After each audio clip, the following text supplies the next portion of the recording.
अस्सलाम वालेकुम। आज हम बात करेंगे मुझे कबूल नहीं के 23 एपिसोड के बारे में।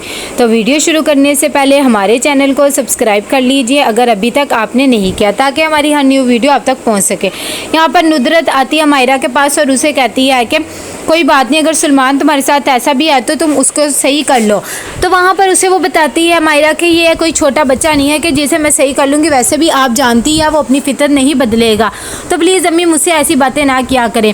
फिर वो अपनी जाती है मिशाल बेटी के पास और उसे कहती है कि ये मैंने तुम दोनों के सूट लिए हुए हैं, तुम लोग को अच्छे लगे। तभी वो कहती है कि मुझे समझ नहीं आ रहा है कि क्या मैं शकील के लिए भी कोई चीज़ निकालूं और तुम्हारी पुप्पो के लिए या नहीं। तो मिशाल कहती है कि आप देख लें, मुझे वैसे भी इन चीज़ों के बारे में इतना ज़्यादा नहीं पता है।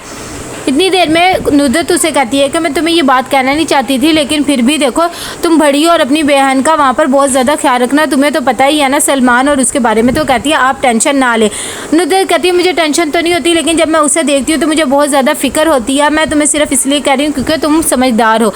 यहाँ पर जैसे ही नुदरत उन्हें कपड़े दे देती है दोनों बेटियों को, तो शकील कहता है कि हाँ सब कुछ अपनी बेटियों के लिए, हमारे लिए तो यहाँ पर कुछ भी नहीं है। इतनी देर में मायरा कहती है कि फूफा ऐसे करें कि मुझे जितने भी गिफ्ट्स मिले हैं वो आप रख लें, वैसे भी आप लें या मैं लें एक ही बात है। लेकिन ये बात शकील को बहुत ज़्यादा बुरी लग जाती है और कहता है कि इसकी हिम्मत कैसे हुई कि ये मुझे ऐसी बातें कर रही है, वैसे भी इसके जगह जगह फेर चढ़ रहे, तो शुक्र करें मैंने इसे अपने घर की बहू बना लिया है। नुदरत कहती है कि ऐसी बात नहीं है, वो तो सिर्फ वैसे ही कह रही थी। उसकी दादी भी उसे समझाने की कोशिश करती है, लेकिन वो बहुत ज़्यादा गुस्सा करती है बेचारी। उसकी बीवी भी सहम जाती है, घर आता है और वो सलमान को भी सारी बातें बताता है कि किस तरह तुम्हारी बीवी ने मेरा मजाक वहाँ पर बनाया है। जैसे ही सलमान जाता है कमरे में तो वो उसे बहुत ज़्यादा मायरा को बातें सुनाता है और डांटता है और कहता है कि तुम्हारा मेरे बाप के साथ क्या मजाक है।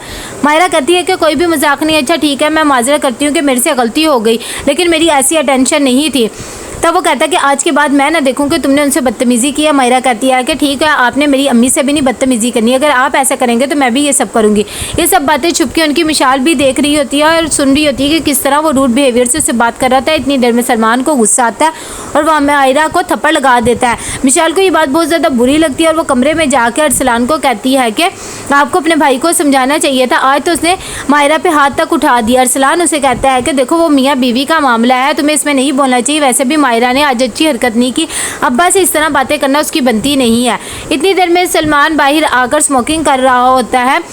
थोड़ी देर में वहाँ पर अरसलान भी आ जाता है और कहता है कि तुम कमरे में ही कर लेते, कमरे में क्यों नहीं कर ली, और वैसे भी तुमने मुझे बताया नहीं कि तुम तो शराब तक पीने लग गए हो। ये बात जब उसे पता लगती है तो बहुत ज़्यादा गुस्सा आ जाता है सलमान को।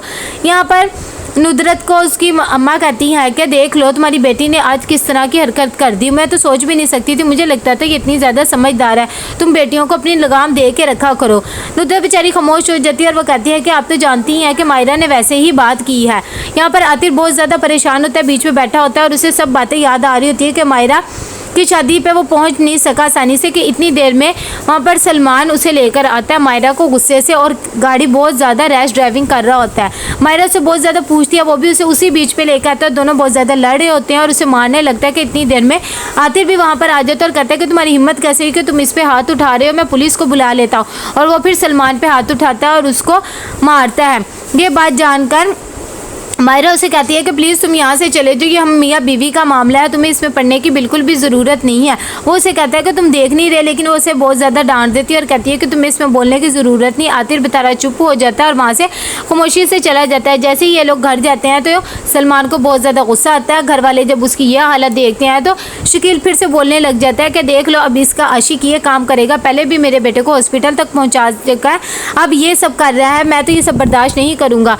यहाँ पर उसकी माँ को भी बहुत ज़्यादा बुरा लगता है कि वो क्या करे, उसे कुछ समझ नहीं आ रहा था। तभी मायरा कहती है कि इसमें मेरी कोई गलती नहीं, मुझे नहीं पता था कि ये वहाँ पर है।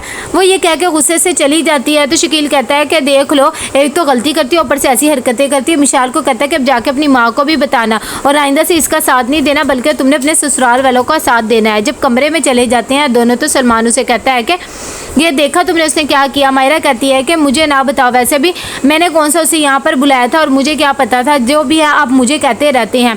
इस बात पर सलमान कहता है कि मुझे पता है, मुझे तो लगता है तुम्हारे दिल में अभी भी उसके लिए कोई जगह है, मोहब्बत है, तुम तो सोच रही होगी कि तुम्हारी उससे शादी क्यों नहीं हुई। लेकिन वो कहती है कि ऐसी कोई भी बात नहीं है। तो कहता है झूठ ना बोलो, मुझे सारा ही पता है कि ऐसी बात है या नहीं है।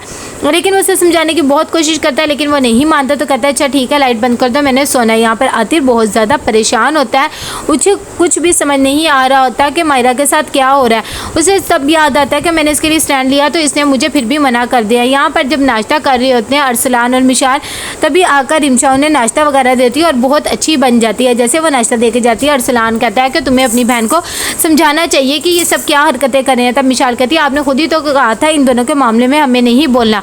रिमशा कमरे में जाती है तो बहुत ज़्यादा गुस्से में होती है। समन उसे कहती है कि क्या बात हो गई है, तुम इतना गुस्से में क्यों? तो वो कहती है कि ये दोनों कब तक बैठी रहेंगी और मैं नौकरानियों की तरह काम करती रहूँगी। दो भाभियाँ आ गया, अब इन्हें काम पे लगाएं। वो कहती है अच्छा ठीक है, तुम परेशान ना हो।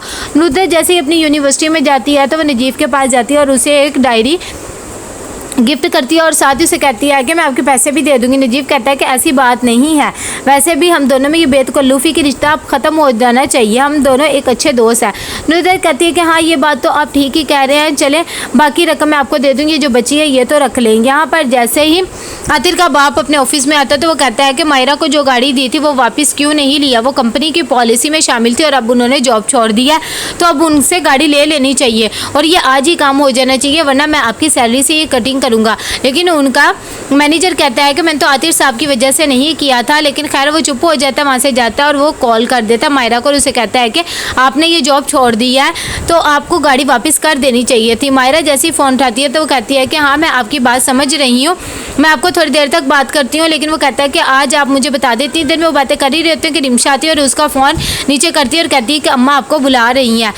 तब मायरा कहती है चलें ठीक है, मैं आपको थोड़ी देर तक कॉल करती हूँ। तो कैसा लगा आपको ये एपिसोड? लाइक कमेंट शेयर करके लाजमी बताइएगा। अल्लाह हाफिज़।